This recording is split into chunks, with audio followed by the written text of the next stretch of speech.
Hello students. So today we are going to study about one of the application of Biot-Savart law. So last class we have studied about this. We have to apply Biot-Savart law of magnetic field of electric current to determine the magnetic field intensity at a point due to an electric current carrying conductor of infinite length. Okay.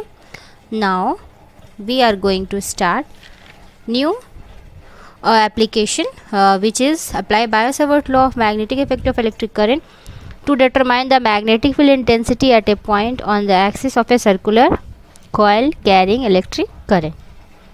ठीक है, तो यहाँ पे ये कह रहा है कि एक सर्कुलर कॉइल है. ये कॉइल क्या है? सर्कुलर है. ठीक है, इस तरह से इसको राउंड कर दिया गया है. इसमें क्या है? इलेक्ट्रिक करंट क्या कर रहा है? इसमें फ्लो कर रहा है. और इसकी वजह से हमको एक पॉइंट पे, इस पॉइंट पे हमको क्या निकालना है? Electric field intensity. ठीक है, अब देखो ये सर्कुलर कॉइल है, तो यहाँ पर मैग्नेटिक, यहाँ पर जब सर्कुलर कॉइल है इसमें इलेक्ट्रिक करंट फ्लो कर रहा है, तो यहाँ पर या इसके वजह से, इस पॉइंट की वजह से, इस पॉइंट की वजह से, मतलब पूरे पॉइंट की वजह से मैग्नेटिक फील्ड इंटेंसिटी क्या होगा? इस पॉइंट पे आएगा. ठीक है, तो इस पॉइंट सारा पॉइंट है. अब हम क्या करते हैं? एक अपर पॉइंट लेते हैं, एक लोअर पॉइंट लेते हैं. ठीक है, तो देखो यहाँ पर एक छोटा सा एलिमेंट लिए है डी. ठीक है, और यहाँ एम पॉइंट है, ये एन पॉइंट है. ये छोटा सा एलिमेंट का जो लेंथ है वो क्या है? डीएल है. और इसका जो एंगल है वो 90 डिग्री है. वो इसका सेंटर है. और यहाँ से यहाँ का जो डिस्टेंस है ओ से एम तक का, या ओ से एन तक का, वो क्या है? आर इसका मीन्स रेडियस हो गया. और आई इसमें करंट फ्लो कर रहा है. अब देखो यहाँ पर जो मैग्नेटिक फील्ड इंटेंसिटी इस पॉइंट पर लेंगे तो इस तरह से हम ड्रॉ करेंगे. इधर इस तरह से ड्रॉ करेंगे. ये वाला एक एंगल इधर जाएगा, यहाँ फाई है, तो ये वाला एंगल भी क्या हो जाएगा? फाई. और जैसे कि ये गया है, ये दो कंपोनेंट में ब्रेक होगा, एक एक्स एक्सिस में, एक वाई एक्सिस में. ठीक है, तो साइन थीटा और कॉस थीटा. जैसे यहाँ एंगल हम फाई लिए, ये फाई है तो ये भी फाई हो गया है. तो जो एंगल वाला टर्म है उसको हम लोग कॉस थीटा लेते हैं. तो मैग्नेटिक फील्ड इंटेंसिटी जैसे हम छोटे से पार्टिकल डीएल के लिए ले रहे हैं, छोटे एलिमेंट के लिए, तो मैग्नेटिक फील्ड इंटेंसिटी भी क्या होगा? डीबी होगा. पहले हम छोटे से लेंथ के लिए निकालेंगे, उसके बाद क्या करेंगे? पूरे सर्कुलर कॉइल का निकालेंगे. ठीक है, तो dB, और यहाँ जैसे कि एंगल है तो ये हो जाएगा cos फाई, और ये वाला जो एक्सिस है इसके लिए क्या हो जाएगा? dB sin phi. उसी तरह से ये वाला जो लाइन जाएगा इसके लिए तो ये हो गया. उसी तरह से ये वाले लाइन जो है इसके लिए ये भी क्या होगा? दो कंपोनेंट में ब्रेक होगा, एक dB cos फाई, एक dB sin फाई. ठीक है, सो नेक्स्ट इज ये लिखा हुआ है इस तरह से कि let us consider circular coil of centre O. Centre O का कंसिडर कॉइल करना है, और रेडियस क्या है उसका? आर है, small R. And then carrying electric current placed perpendicular to the plane of the paper. Electric current हम लोग प्लेन के मतलब पेपर जो है उसके परपेंडिकुलर हम उसको प्लेस कर दिए हैं. फिर उसके बाद let P be a point. P point है एक्सिस में, जो डायग्राम है उसी को ये क्या कर रहा है? एक्सप्लेन कर रहा है. डी डिस्टेंस पे सेंटर से जो मैग्नेटिक फील्ड इंटेंसिटी हमको डिटरमाइन करना है. जैसे कि कॉइल जो है बहुत सारा नंबर ऑफ स्मॉल एलिमेंट, छोटे एलिमेंट्स है वो मिलकर पूरा सर्कुलर कॉइल बना है. तो large number of small elements को, एक जब छोटे जो एलिमेंट्स उसको डीएल ले सकते हैं, तो सारे एलिमेंट्स का जब सम निकालेंगे मीन्स उसको इंटीग्रेट करना पड़ेगा. तो वन सच एलिमेंट, उसमें एक जो एलिमेंट ले रहे हैं वो क्या हम लोग डीएल लिए हैं. ठीक है, तो point M is join to point P as in the figure. तो पॉइंट एम से पी तक ज्वाइन किए, एन से पी तक ज्वाइन किए, जैसे कि फिगर में दिया हुआ है. Now according to Biot-Savart law magnetic effect of electric current, the magnetic field intensity dB at point P due to electric current element at a point is. तो बायो-सावर्ट लॉ के according हम लोग जानते हैं dB इज इक्वल टू क्या होता है? Mu naught by 4 pi आइडियल sine theta by R square. R क्या होता है? उसका डिस्टेंस होता है. तो देखो म्यू नॉट बाई 4 पाई आइडियल साइन थीटा, और डिस्टेंस हम एक्स लिए है इसलिए एक्स स्क्वायर. एम पी का वैल्यू क्या है? एक्स है. Now the direction of dB is confirm by the right hand grip rule. Right hand grip rule बताए थे कि अगर इधर इस तरह से डायरेक्शन है तो इस तरह से मैग्नेटिक फील्ड का डायरेक्शन इधर होगा, करंट का डायरेक्शन इधर है, तो राइट हैंड ग्रिप रूल बताया.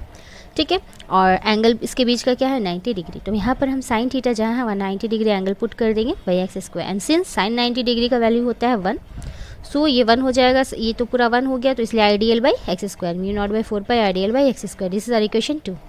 And the direction of this magnetic field intensity will be along line P S. और ये मैग्नेटिक फील्ड का जो डायरेक्शन होगा वो किस लाइन की तरफ होगा? पी एस की तरफ होगा, परपेंडिकुलर टू द प्लेन. वो जो प्लेन है डीएल जिसमें है उसके परपेंडिकुलर होगा, और एम पी के. ठीक है, जैसे कि फिगर में दिया हुआ है.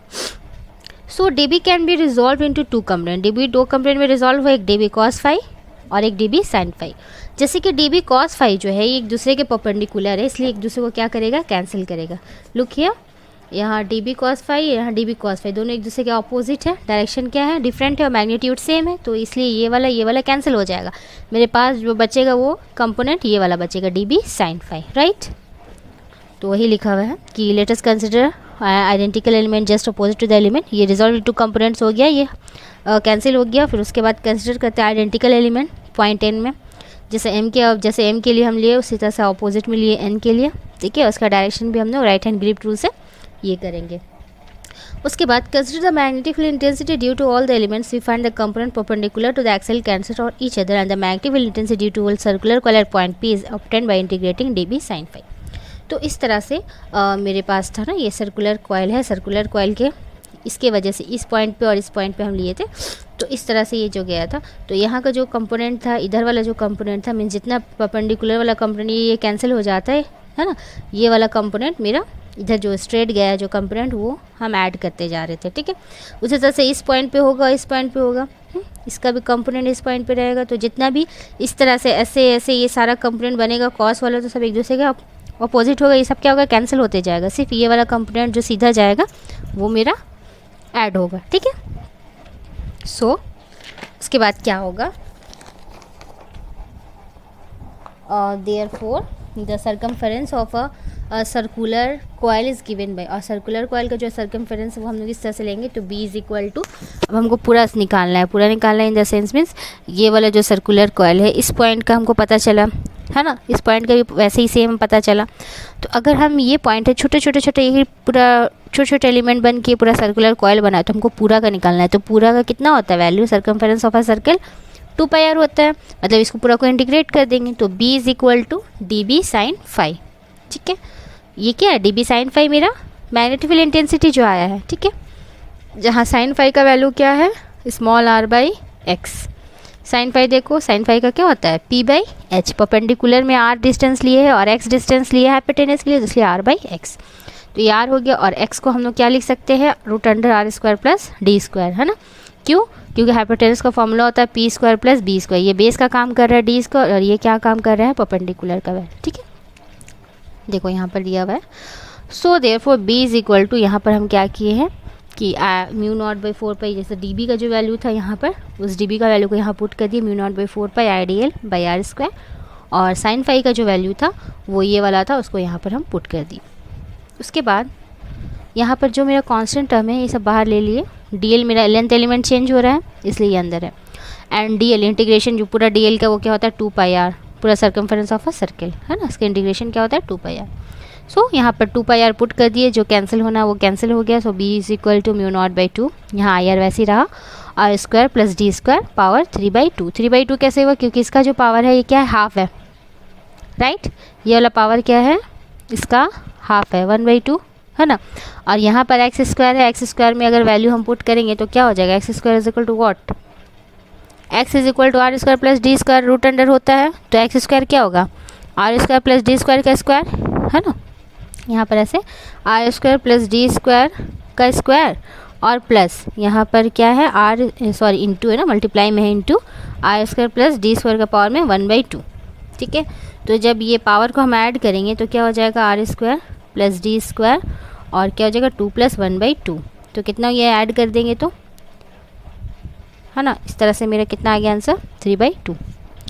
फिर उसके बाद यहाँ पर है कि अच्छा सॉरी, ये इस तरह से थोड़ा सा मिस्टेक हो गया, यहाँ पर 5/2 आ रहा है ना, 2 × 4 + 1 5/2, 5/2 नहीं आएगा, यहाँ पर 3/2 आएगा, ठीक है, क्योंकि यहाँ पे भी तो हमको रूट लेना पड़ेगा, यहाँ आर भी है ना, एक आर है, ये हो जाएगा। So therefore R square plus D square power 3/2। अब यही मेरा वैल्यूज़ जो है यही आया है, ये क्या है, सर्कुलर कॉइल की वजह से जो इंटेंसिटी है वो इस तरह से ये क्वेश्चन 3 आया है, ओके।